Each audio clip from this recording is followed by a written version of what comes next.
results that came in the last 90 minutes or so. Let's start off with Shree Cement first.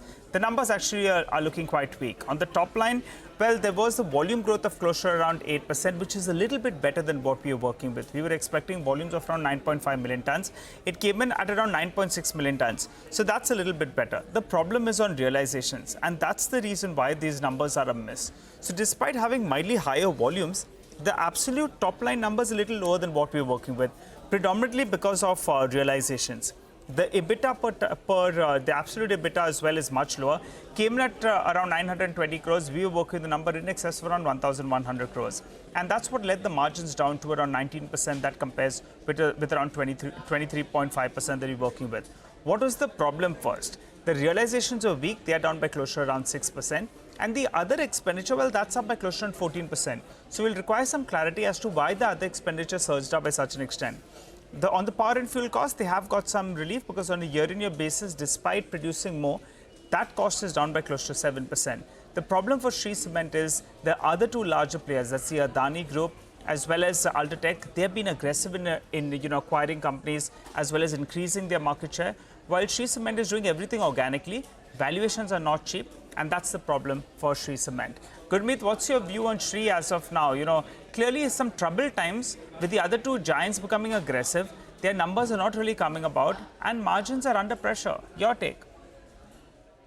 So as Nigel rightly said, it's the realizations, and if you see the expenses, there's some pickup in the employee expenses. Other expenses probably we need a more detailed breakup.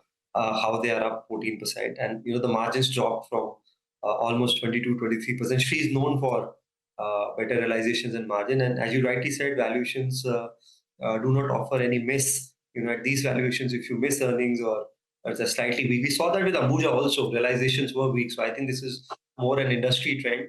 But so got to be a little. I think we are headed into consolidation, but consolidation will probably take 3-4 years. Ambuja relatively, although everything is now 17-18 times, EV by EBITDA, Ambuja clearly has a goal of 140 million tons. The cost, they have maintained that the operating cost, they want to bring it down to 530 per ton, which means that in the medium term, they are in a way giving you a margin guidance. With consolidation, I think that could be something which can be looked at. Also down the order, if you look at some players in down south, there could be more acquisition candidates, all deals, whether it was Sanghi, almost at $95 a ton. India Cement was also at about $100 a ton. And south, there is a strategic focus. So I think you probably have somebody like a Sagar Cement and few names, which are still at about, let's say, $50 a ton. So I think in the short term, probably you're better off looking at more tactically acquisition candidates, which are well run, available at Sagar at 230 now is almost what, $45 a ton. And you're knowing acquisitions are happening at 2x the price. In the short and the long run, get into either the big one, either Ultratech and Ambuja, depending upon your view. I would probably prefer in terms of relative valuations Ambuja in large cap and Saga Cement in the small mid cap space. Okay, all right. Well, let's focus on the next set of numbers. Then we got your point on cement. You like Sagar Cement among other names. Let's talk about Vedanta then, Gurmeet.